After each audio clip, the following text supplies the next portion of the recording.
नमस्कार दोस्तों, आज अपन बात करेंगे हिंदी के 20 महत्वपूर्ण प्रश्नों के बारे में। तो अपना सबसे पहला प्रश्न है 86 नंबर का जो प्रश्न है, रात्रि शब्द का पर्यायवाची क्या है। तो जो रात्रि है उसके शब्द का जो पर्यायवाची है वो है अपने सामने ऑप्शन है भारतीय, दिनेश है, प्रभाकर है और निशा है। तो इसका जो फाइनल आंसर माना गया है वो निशा होगा। निशा इसका फाइनल आंसर राइट होगा।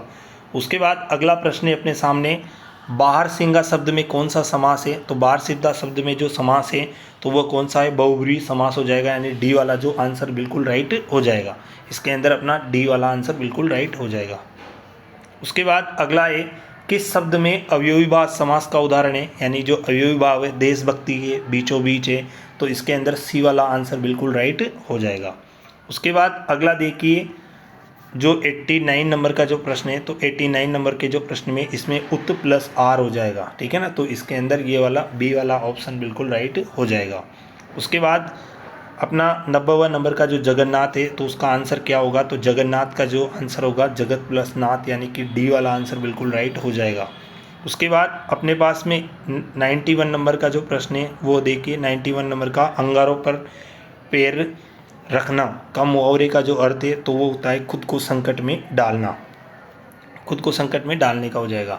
वायदे का पक्का के लिए उचित मुहावरा कौन सा है। तो वादे का जो पक्का होता है तो यानी कि बात का धनी होता है, ठीक है ना। बात की बात में नहीं, बात बनाना नहीं, बात चलाना नहीं, बात का धनी होना कहलाता है। उसके बाद शुद्ध शब्द कौन सा है। तो इनके अंदर जो शुद्ध शब्द है वो कार्यक्रम शब्द है। इनमें से कौन सा शब्द है, तो कार्यक्रम है वो बिल्कुल शुद्ध शब्द है।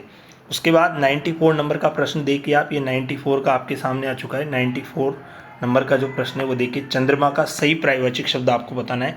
तो चंद्रमा का जो सही पर्यायवाची शब्द होता है वो विदु होता है। विदु चंद्रमा का सबसे पर्यायवाची शब्द है। उसके बाद 95 नंबर का प्रश्न देखिए, 95 किस शब्द में अनु उपसर्ग प्रयुक्त हुआ है। तो अन जो उपसर्ग है वो अनुचित में प्रयुक्त हुआ है, यानी कि बी वाला आंसर बिल्कुल राइट हो जाएगा।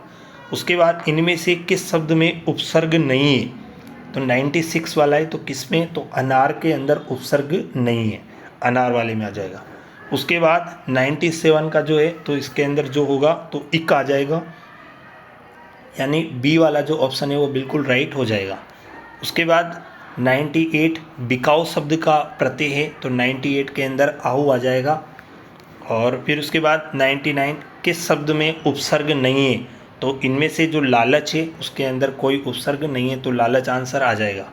उसके बाद 100 नंबर का जो लास्ट प्रश्न है अपना हिंदी का, तो इसका जो उत्तर माना गया है वो माना गया है तृष्णा, यानी शुद्ध शब्द का चयन करना था तो तृष्णा माना गया है। तो धन्यवाद। अगर इनमें से आपको कोई भी प्रश्न गलत लगता है तो उसका उत्तर मैंने आपको पहले भी बता रखा है कि ड्रीम इंस्टीट्यूट के जो व्हाट्सएप नंबर है उस पर सेंड कर सकते हो। आपको ये वीडियो कैसा लगा तो आप लाइक कीजिए और इसको शेयर कीजिए। धन्यवाद।